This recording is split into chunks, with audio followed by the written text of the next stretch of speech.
India కూటమి పొత్తులు ఆంధ్రప్రదేశ్లో కూడా కొనసాగుతాయని కాంగ్రెస్ నాయకత్వం అంటోంది. 2024లో ఆంధ్రప్రదేశ్లో జరగనున్న అసెంబ్లీ, లోక్సభ ఎన్నికల్లో పార్టీ అనుసరించాల్సిన విధానాలు, పొత్తులు, ఎన్నికల ప్రచారంలో ఇవ్వాల్సిన గ్యారంటీలపై కాంగ్రెస్ నాయకత్వం ఏపీ కాంగ్రెస్ నేతలతో చర్చించింది. గత ఎన్నికలతో పోలిస్తే ఏపీలో ఓట్లు, సీట్లు పెంచుకునే దిశగా కసరత్తులు చేయాలని డిసైడ్ చేశారు. ఏపీలోనూ ఇండియా కూటమి కొనసాగుతుందని చెప్పడం ద్వారా కమ్యూనిస్టు పార్టీలతో పొత్తు ఉంటుందని కాంగ్రెస్ పార్టీ స్పష్టం చేసినట్లయిందంటున్నారు రాజకీయ పరిశీలకులు. ఆంధ్రప్రదేశ్ పీసీసీ నేతలతో కాంగ్రెస్ హైకమాండ్ హస్తినలో భేటీ అయింది. ఏఐసీసీ అధ్యక్షుడు మల్లికార్జున ఖర్గే, రాహుల్ గాంధీలతో పాటు కీలక నేతలు పాల్గొన్న ఈ సమావేశంలో ఏపీ కాంగ్రెస్ నుండి పీసీసీ అధ్యక్షుడు గిడుగు రుద్రరాజు, మాజీ మంత్రి రఘువీరారెడ్డి తదితరులు పాల్గొన్నారు. 2024 ఎన్నికల్లో అయినా సత్తా చాటాలన్న అజెండాతో ఈ భేటీ నిర్వహించారు. రాష్ట్ర విభజన తర్వాత ఆంధ్రప్రదేశ్లో జరిగిన 2 వరుస ఎన్నికల్లోనూ కాంగ్రెస్ పార్టీ ఒక్క సీటు కూడా గెలవలేకపోయింది. సీటు గెలవలేకపోవడమే కాదు, ఎక్కడా డిపాజిట్లు కూడా దక్కించుకోలేకపోయింది. 2024లో జరగనున్న ఎన్నికల్లో పార్టీ సత్తా చాటలేకపోతే ఏపీలో ఇక పార్టీ మనుగడే ప్రశ్నార్థకమయ్యే పరిస్థితి. ప్రస్తుతం ఆంధ్రప్రదేశ్లో కాంగ్రెస్ పార్టీకి ప్రతి నియోజకవర్గంలోనూ పోటీ చేయడానికి అభ్యర్థులు కూడా లేని దుస్థితి ఉంది. ఇక్కడి నుండి ఎన్నికల నాటికి పార్టీని బలోపేతం చేసి ఎన్నికల్లో చెప్పుకోదగ్గ విజయాలు సాధించాలని పార్టీ నాయకత్వం పట్టుదలగా ఉంది. అయితే ఆ విజయాలు సాధించాలంటే ఏం చేయాలన్న దానిపైనే సుదీర్ఘంగా చర్చించారు. ఎవరితో పొత్తులు పెట్టుకోవాలన్న అంశంపై చర్చించారు. ప్రస్తుతానికి ఇండియా కూటమిలో ఉన్న పొత్తులే ఏపీలోనూ కొనసాగుతాయన్నారు. ఇండియా కూటమిలో ఉన్న పార్టీల్లో ఏపీలో ఉన్నవి కమ్యూనిస్టు పార్టీలు మాత్రమే. అంటే సిపిఐ, సిపిఎంలతో వచ్చే ఎన్నికల్లో పొత్తులు ఉంటాయని కాంగ్రెస్ నాయకత్వం సంకేతాలిచ్చింది.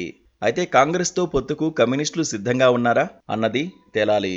ఉభయ కమ్యూనిస్టు పార్టీల్లో ఒకటైన సిపిఐ అధినేత నారాయణ 4.5 ఏళ్లుగా చంద్రబాబు నాయుడికి అనుకూలంగా వ్యవహరిస్తున్నారన్న వాదనలు ఉన్నాయి. వచ్చే ఎన్నికల్లో టీడీపీతో పొత్తు పెట్టుకోవాలని ఆయన భావిస్తున్నారు. టీడీపీ, జనసేన, కమ్యూనిస్టు పార్టీలు కలిసి వెళ్లాలని కొద్ది వారాల క్రితం వరకు నారాయణ అనేవారు. టీడీపీ, జనసేనలు బీజేపీతో పొత్తు కోసం ప్రయత్నాలు చేయడాన్ని ఆయన తప్పుబడుతూ వచ్చారు. ఎందుకంటే టీడీపీ, బీజేపీ, జనసేన కూటమి కడితే అందులో కమ్యూనిస్టులు చేరే పరిస్థితి ఉండదు. అప్పుడు చచ్చినట్లు కమ్యూనిస్టులు కాంగ్రెస్తోనే జట్టు కట్టాల్సి వస్తుంది.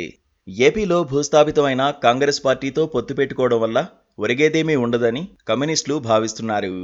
అందుకే ఒక్క కాంగ్రెస్తోనే కాకుండా టీడీపీ, జనసేన, కాంగ్రెస్, కమ్యూనిస్టు పార్టీలు కూటమిగా ఏర్పాటు కావాలని నారాయణ నిన్న కాక మొన్ననే ఆకాంక్ష వ్యక్తం చేశారు.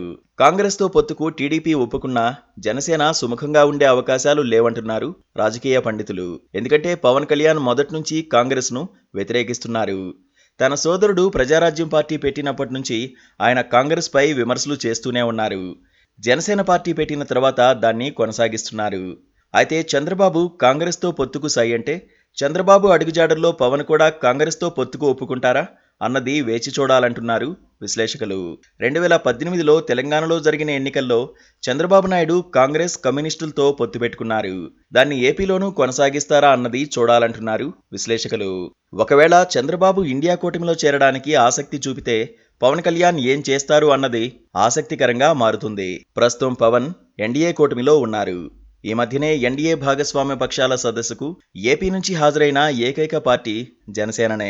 అటువంటిది ఇప్పుడు చంద్రబాబు నాయుడు కోసం మోదీ పార్టీని పవన్ వదులుకుంటారా, లేక చంద్రబాబు నాయుడికి గుడ్ బై చెప్పి బీజేపీలోనే కొనసాగుతారా అన్న చర్చ జరుగుతోంది. ఒకటి మాత్రం నిజం, ఏపీలో ఇప్పటికీ కాంగ్రెస్ పార్టీ కోలుకోలేదు. 2019 ఎన్నికల్లో ఘోర పరాజయం తర్వాత స్థానిక సంస్థల ఎన్నికల్లోనూ కాంగ్రెస్ పార్టీ డిపాజిట్లు కోల్పోయింది.